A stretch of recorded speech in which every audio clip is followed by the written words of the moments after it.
नमस्कार दोस्तों। आज हम लोग स्टैटिक जीके में देखेंगे जनगणना। जनगणना एक इम्पॉर्टेंट टॉपिक है जिसमें हर परीक्षा में इससे क्वेश्चन आते ही आते हैं। छोटा सा टॉपिक है, देख लेंगे, ख़त्म भी हो जाएगा और आपको याद भी हो जाएगा। थोड़ा सा शुरू में आपको बोरिंग लगेगा लेकिन उसके बाद मज़े आएंगे।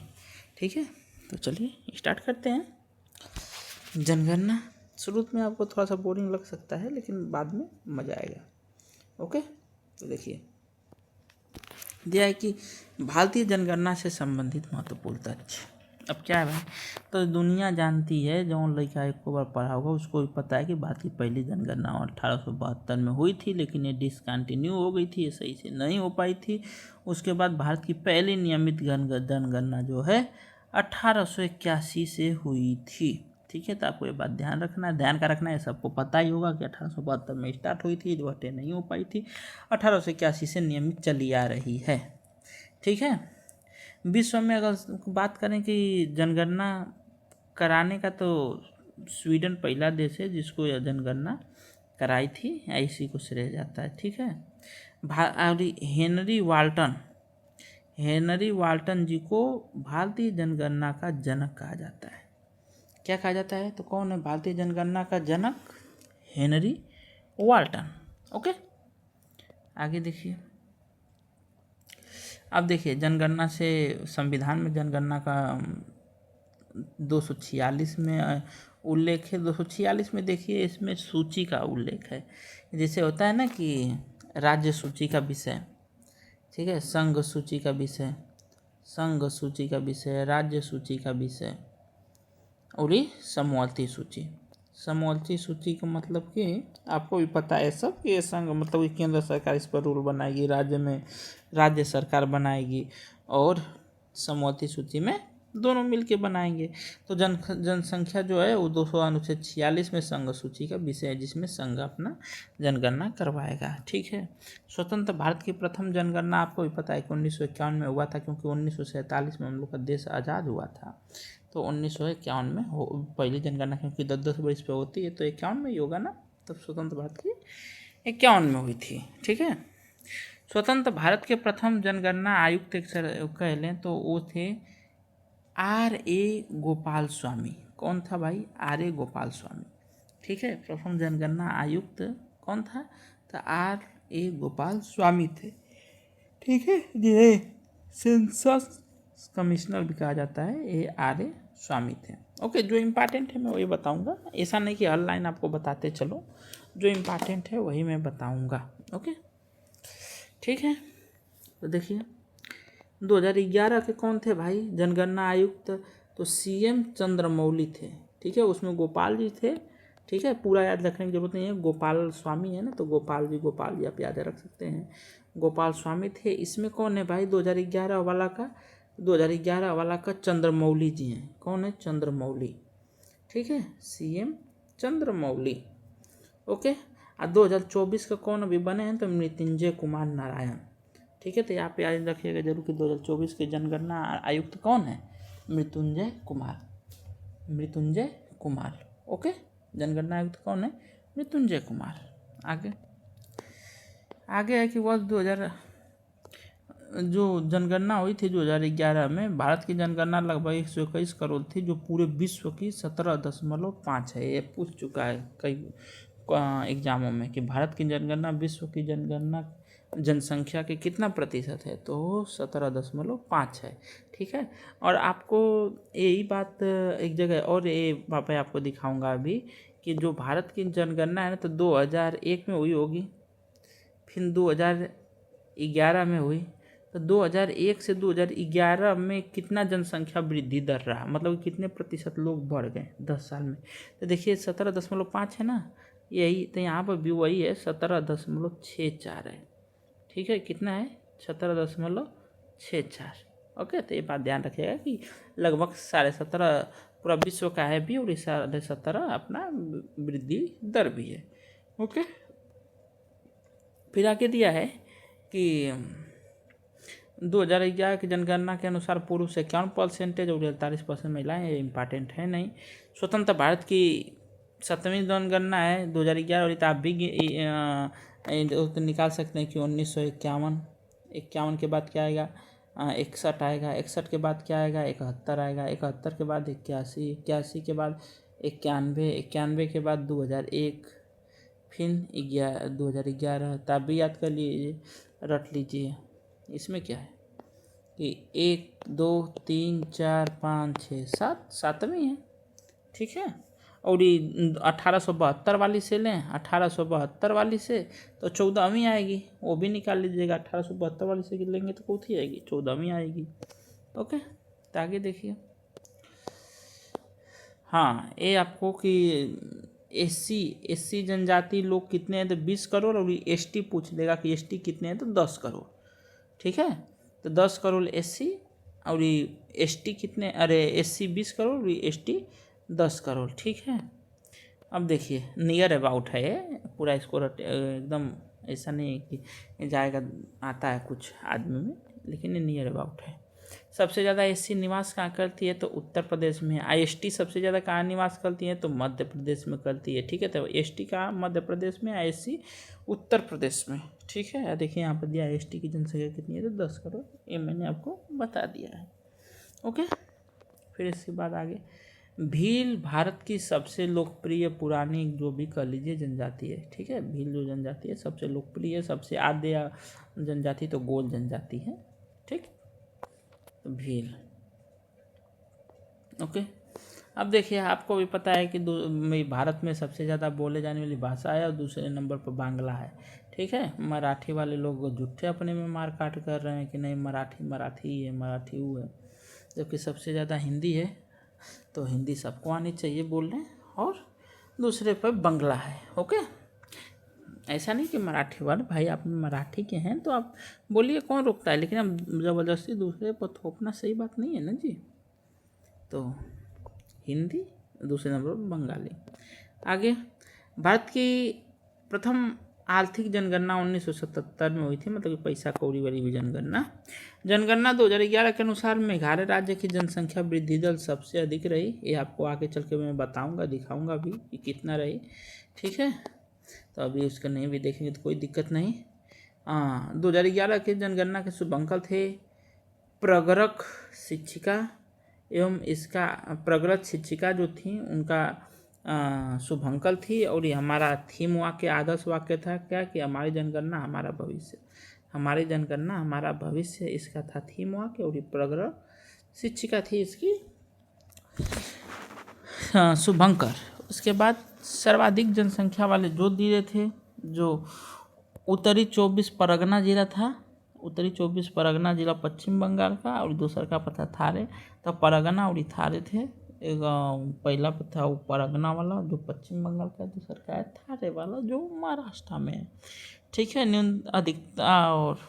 न्यूनतम साक्षरता दर वाला जिला था अलीराजपुर, ठीक है, जो मध्य प्रदेश का अलीराजपुर, जो कहाँ का है, मध्य प्रदेश का 37%।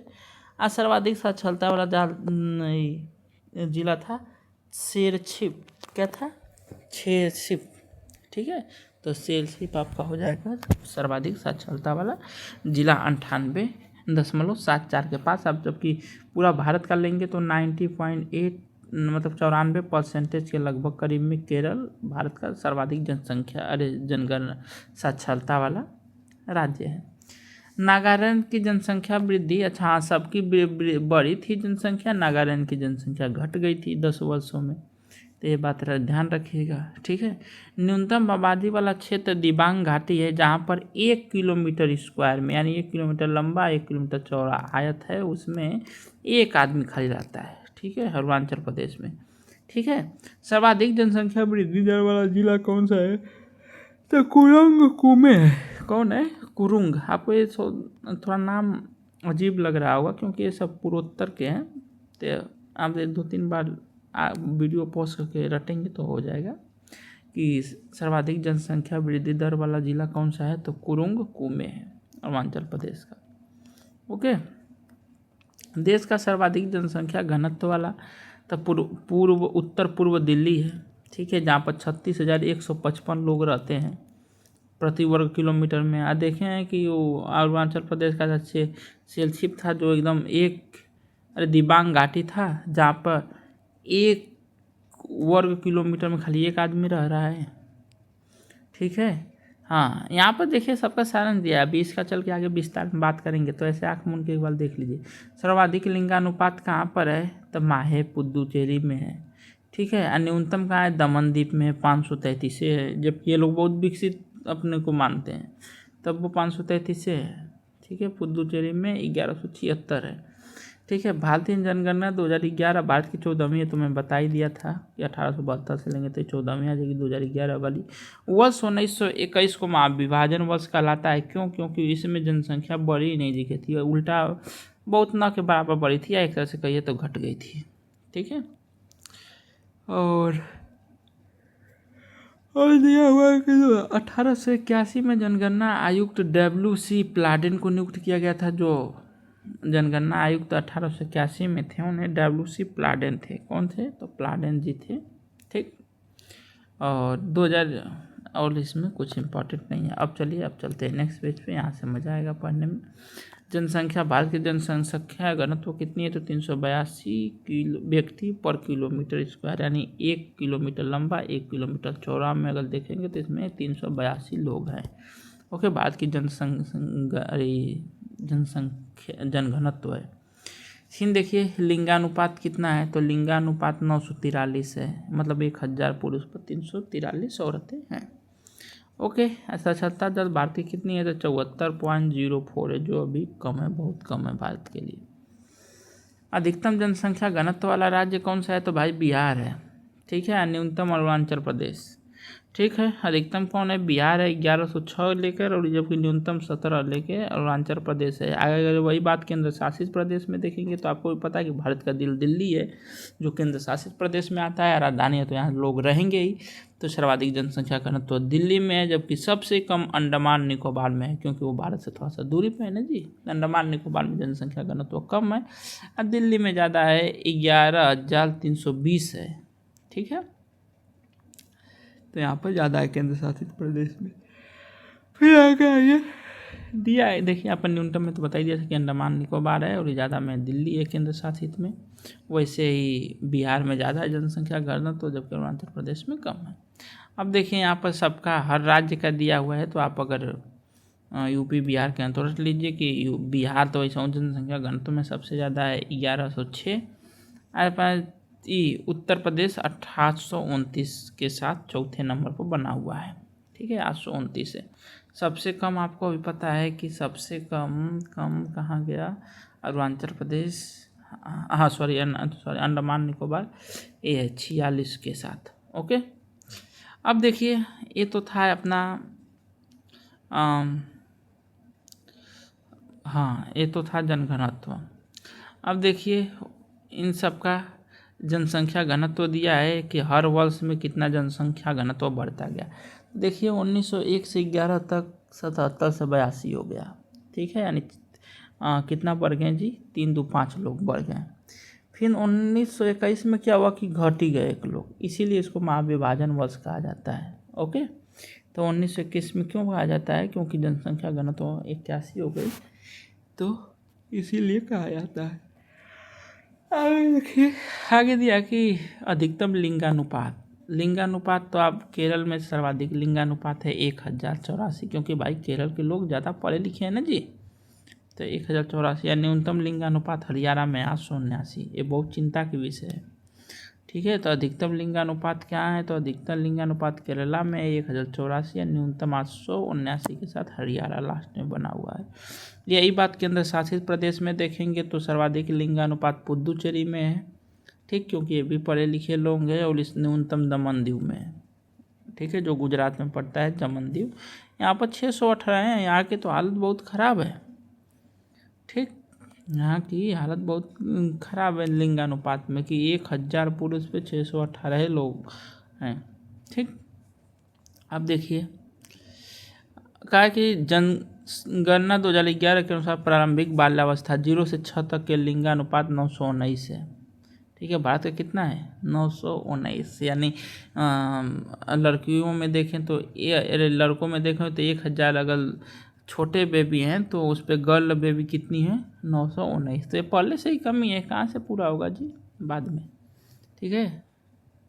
तो इसीलिए 943 है बड़े लोगों में। आगे देखिए राज्य लिंगानुपात।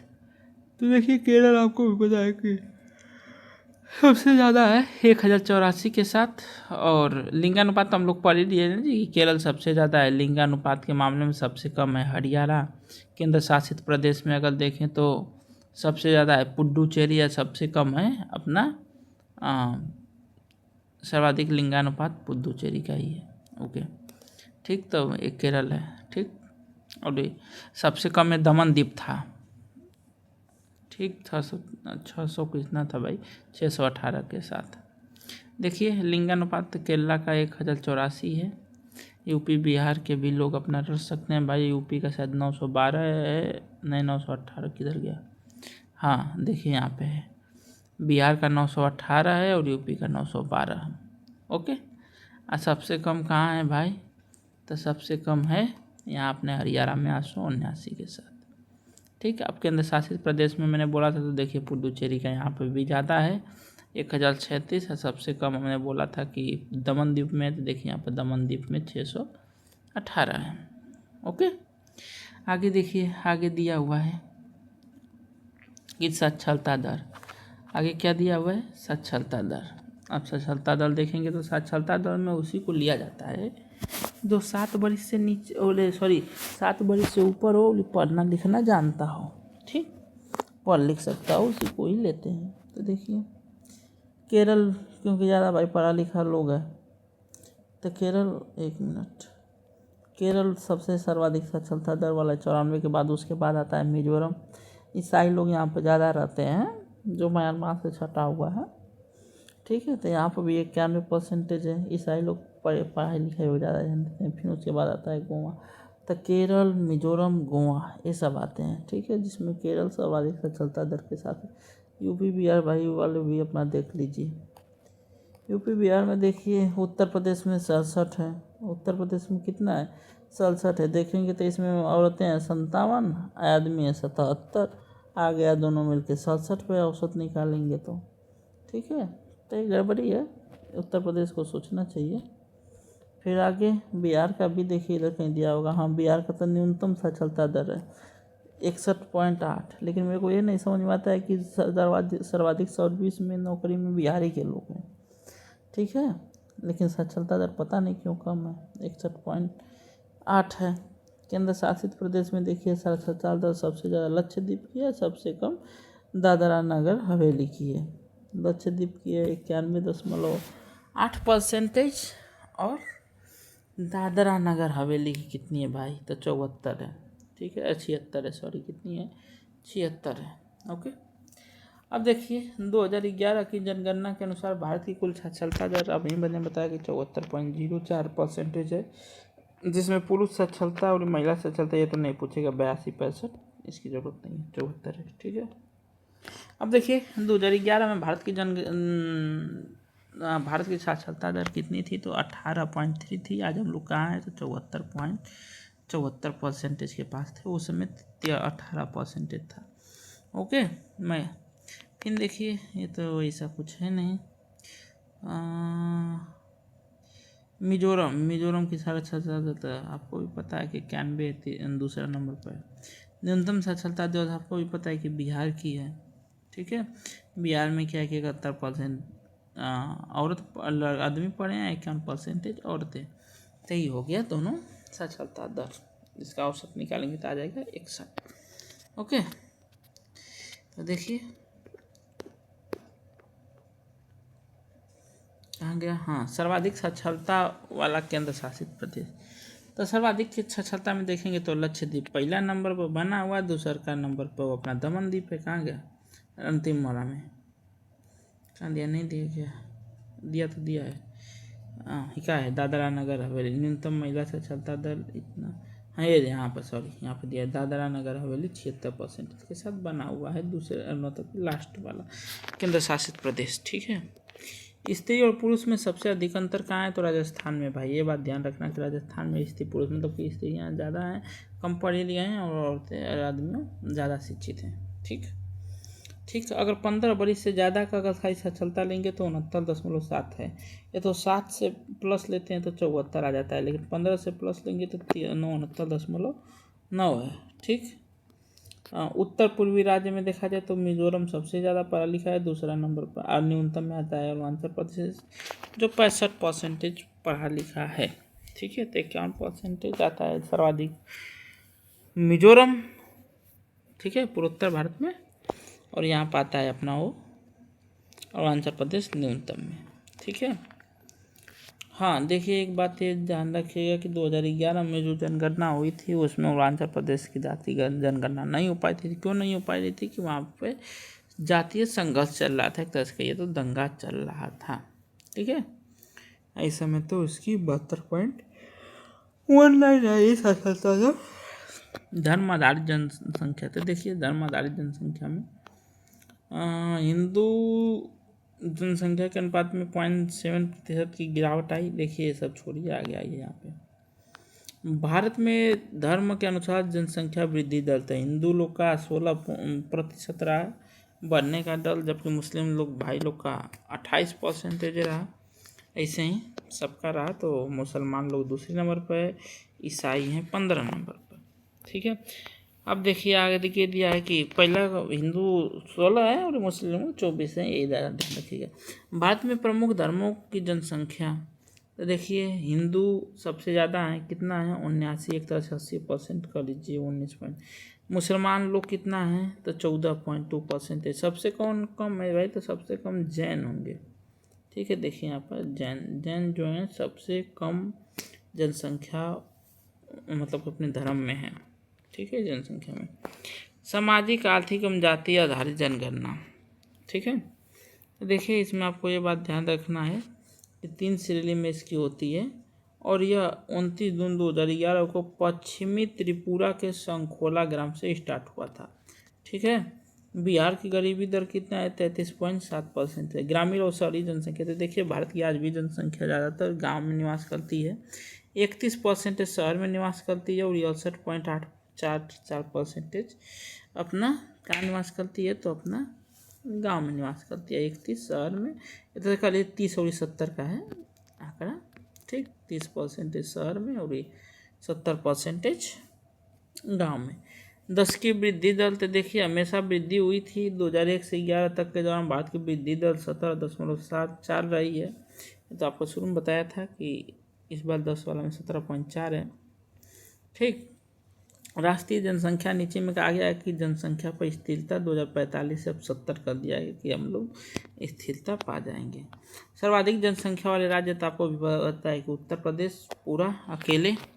उत्तर प्रदेश 20 करोड़ की जनसंख्या रखता है, जो पाकिस्तान के लगभग बराबर है, 22 करोड़ के।